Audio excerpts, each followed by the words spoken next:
Yo, what's good, y'all? Thank you again for joining me on this journey through John, chapter 1. We're about to see Jesus call Philip and Andrew, just two fishermen trying to become fishers of men. You feel me? So, hopefully, y'all enjoy. So, here in John 1:35, we see that Jesus is coming to call his disciples, right? The first two disciples are, we're about to find out. Let me read.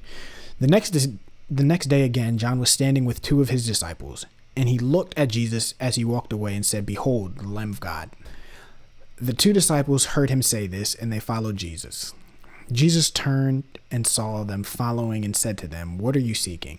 And they said to him, "Rabbi," which means teacher, "where are you staying?"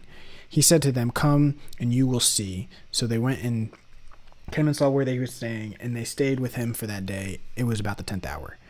One of the two who heard John speak and followed Jesus was Andrew, Simon Peter's brother. He first found his own brother Simon and said to him, "We have found the Messiah," which means Christ. He brought him to Jesus. Jesus looked at him and said, "You are Simon, son of John. You shall be called Cephas," which means Peter. So verse 36. John repeats what he says in verse 29, and then you go into verse 37. Two disciples. So they say here that one of them was Andrew. The second one we believe to be John. Like I said in the first live stream, John never refers to himself as John in the Bible, right? In the book of John, he called himself the one the disciple whom Jesus loved, but he never calls himself, "Hey, I'm John." So we believe, based off of the other books, that John was this other disciple. It was Andrew and John. Whatever John said, whatever Jesus said in verse 37, said to him. Well, first what John said and what Jesus said must have been super convincing, because they just stopped and they just followed Jesus at this point, right? They were like, all right, whatever we're doing is obviously not as important as what you're doing, so I'm going with you. The first question that they ask him, "What are you seeking?"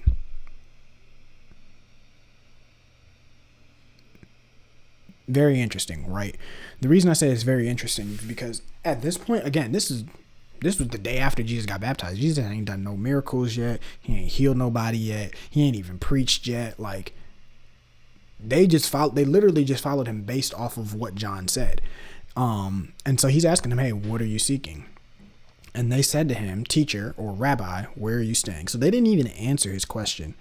They addressed him as Rabbi, and Rabbi was someone who was a Jewish teacher.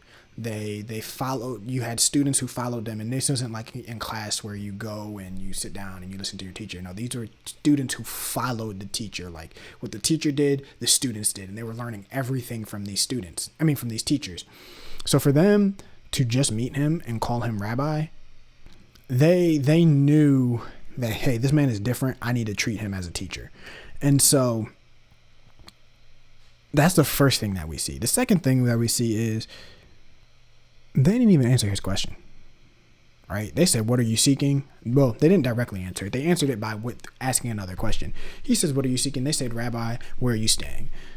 Their answer is, "Jesus, whatever it is that you're doing, we want it," right? We don't even need to talk small. We don't even need to have small talk. Wherever you're staying, we go on with you. You are our teacher from this point forward. Verse 39, Jesus answered them, "Come and you will see." And he saw where they were staying. So Jesus answers their question, "Where are you staying?" with an open invitation, right? He says, "Where are you staying?" He don't give them their address, but he's like, "You'll see. Come on." He doesn't, he understands their heart. He's like, "Come on, you guys can come and see where I stay. You can come and see who I am." They came to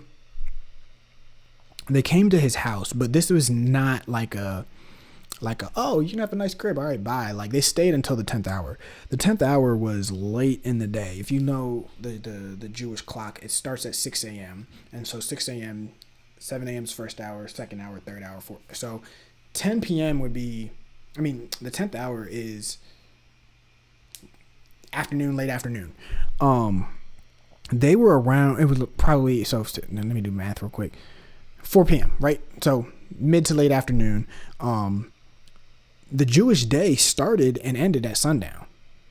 So that's why it starts at sun up at 6 a.m. and it ends at sundown at 6 p.m. So by 6 p.m., they needed to be, that was actually the next day, right? And they needed to be doing whatever they needed to be doing. So they wasn't just there for a couple minutes. They were there all day. It was probably too late in the day for them to just walk home. So it was possible. I'm not saying this did happen, but it was possible that they stayed. They had a little sleepover with Jesus. They stayed in his crib until the next day. Verse 40, we see Andrew, who again we're assuming is John and Andrew, who were the disciples of John, who left. After they left, Andrew was like, "I've heard enough." He's like, I have heard enough. You are who you say you are. Let me go talk to Peter. I'm going to kind of wrap these verses all together. But he's like, I seen what I need to see. I need to go talk to my brother. So he goes to Simon. Yo, Simon. We found him. We found the Messiah. Think about the confidence that you had to have as Andrew to be like, yo, I know what this means, but I'm gonna still tell you. John taught me well, JTB, my boy, taught John taught his disciples of who they were supposed to be looking for and all of these things. And he found them, and Andrew was like, no, this is him 100%. So verse 41 and 42, we have found the Messiah. He tells him, and Jesus enters and he looks at Simon. He says, yo, your name is Simon, but it's not Simon no more. Your name is Cephas. The first thing I would have been is like, first of all, how do you know my name? And secondly, why are you changing my name? I like my name. Simon. It's a cool name. But he says, no, you're going to be called Cephas. Cephas means the rock. In Greek, Cephas and the word Petros is the same thing, which is rock. It all means rock. And Cephas in Greek, it's Petros. In Hebrew, or I think it's Hebrew, it's Ketros. Not Ketros. Combine the two words. It's Kepha. Whatever. It's K with an E with the bar over top of it. P-H-A. Kepha. But they all mean rock, basically. And as we know, he calls Peter his rock. But he changes Simon's name here to Peter. If you look at the other books in the gospel, Matthew, Mark, and Luke, there's a different account of this, right? You see that Andrew and Peter are out fishing. They're grabbing the fish, and Jesus comes, and that story. What is most likely happening here is these are two different things that are happening, right? In John, this is probably marking the introduction to the first time Jesus had ever met Andrew, John, Simon, Peter. This is the first time they ever met.